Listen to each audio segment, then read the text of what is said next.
Hello students, आज हम discuss करेंगे चैप्टर 6 के अकाउंटिंग इक्वेशन के बारे में। अकाउंटिंग इक्वेशन जिसको लेखांकन समीकरण भी कहते हैं। Prior to understanding an accounting equation it is essential to know about a balance sheet. Accounting equation को समझने से पहले हमें बैलेंस शीट के बारे में जानना जरूरी है। An example of a simple balance sheet in T form is given below. ये बैलेंस शीट की शेप की गई है फॉर्मा। इसमें डेबिट और क्रेडिट साइड नहीं होती। वैसे तो देखने में लगता है एसेट्स क्रेडिट साइड है, लेकिन एसेट्स का हमेशा डेबिट बैलेंस होता है और लिएबिलिटीज एंड कैपिटल का क्रेडिट बैलेंस होता है। तो लेफ्ट साइड हम कैपिटल एंड लिएबिलिटीज दिखाते हैं और एसेट को राइट साइड दिखाते हैं। कैपिटल एंड लिएबिलिटीज में कैपिटल शो कर देंगे। लिएबिलिटीज़ में जैसे क्रेडिटर्स हो गए, bank overdraft and other liabilities आ जाएंगी। एसेट्स में cash and bank, debtors, stock in trade, furniture, machinery, building, जो भी हमारी एसेट्स है बिजनेस की, वो सारी एसेट्स साइड आ जाएंगी। दोनों एसेट्स और जो लिएबिलिटीज है दोनों साइड का टोटल हमेशा इक्वल होता है। The above position can be expressed in the form of an accounting equation. Asset equal होती है liabilities प्लस कैपिटल के। liabilities इक्वल होती है assets माइनस कैपिटल के। कैपिटल इक्वल होती है assets माइनस liabilities के। Effect of transactions on accounting equation. Suppose Gopal starts a new business and the following successive transactions take place. Gopal started business with ₹75,000 as capital. Gopal ने business start किया जिसमें 75,000 capital introduce की है business में। The effect of the transaction will be that the firm has received assets totalling ₹75,000 in the form of cash and the claims against the firm are also ₹75,000 in the form of capital. Gopal ने introduce किए 75,000 capital के तौर पर business में, तो इसका effect क्या होगा? जो हमारी एसेट्स है, एसेट्स क्या है, कैश के तौर पर प्लस बढ़ रही है। ये एसेट्स क्या हो रही है? बढ़ रही है। किस फॉर्म में? कैश की फॉर्म में। और एक दूसरी तरफ क्या हो रही है? कैपिटल बढ़ रही है 75,000 क्योंकि कैपिटल आई है बिजनेस में। Assets equal to liabilities plus capital. Assets में कैश इंक्रीज हो जाएगा, कैश में डाल देंगे 75,000 और कैपिटल में प्लस कर देंगे 75,000। And next is the Gopal purchase furniture for cash ₹5,000। Gopal ने नकद में फर्नीचर परचेज किया है 5,000 का। फर्नीचर क्या हमारी एसेट्स है।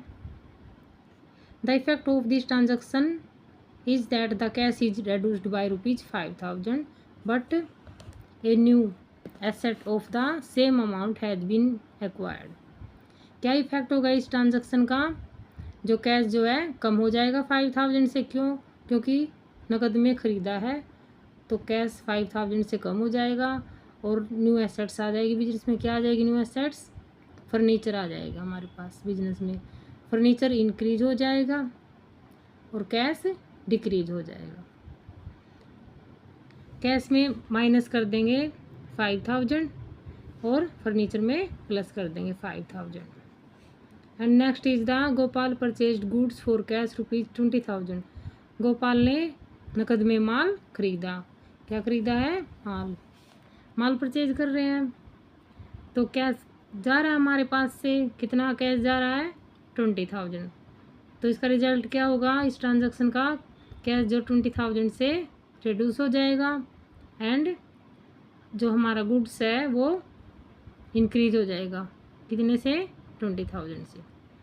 अब इसको माइनस कर देंगे 20,000 क्योंकि कैश में परचेज कर रहे हैं हम माल को 20,000 का कैश कम हो जाएगा और गुड्स में इसको प्लस कर देंगे 20,000 को। And next is the Gopal purchased goods on credit for ₹16,000।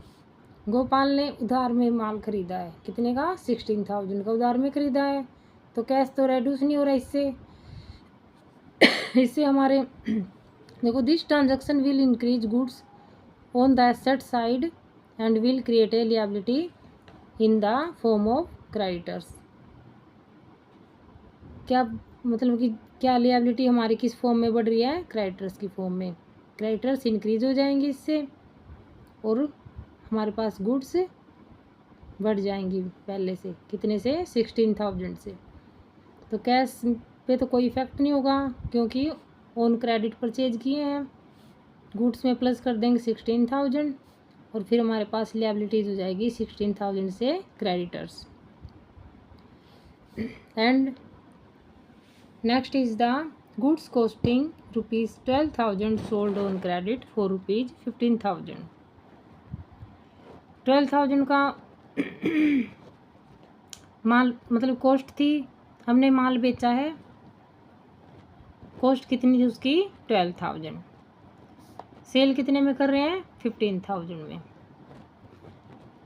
12,000 का माल 15,000 में सेल कर रहे हैं तो कितना प्रॉफिट हो रहा है हमें? 3,000 का। This transaction will give rise to a new assets in the form of debtors to the extent on credit. उधार में बेच रहे हैं क्योंकि उधार में बेच रहे हैं इसलिए कैश तो इंक्रीज नहीं होगा हमारा। क्या इंक्रीज हो जाएंगे हमारे पास? एसेट्स किस फॉर्म में आ जाएगी? डेटर्स की फॉर्म में।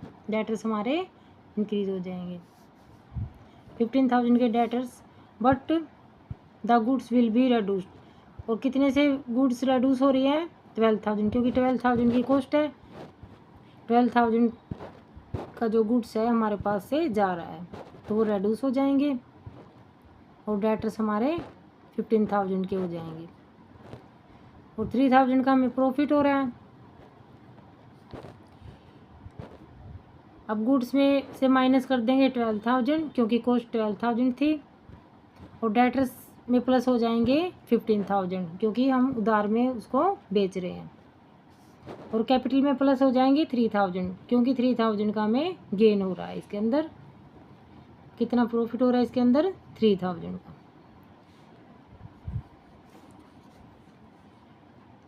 And next is the paid ₹1,000 for rent.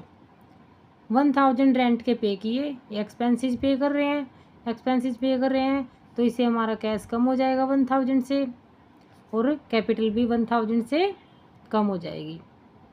Okay students, video अच्छी लगी हो तो वीडियो को लाइक, शेयर और चैनल को सब्सक्राइब कर देना। Thank you.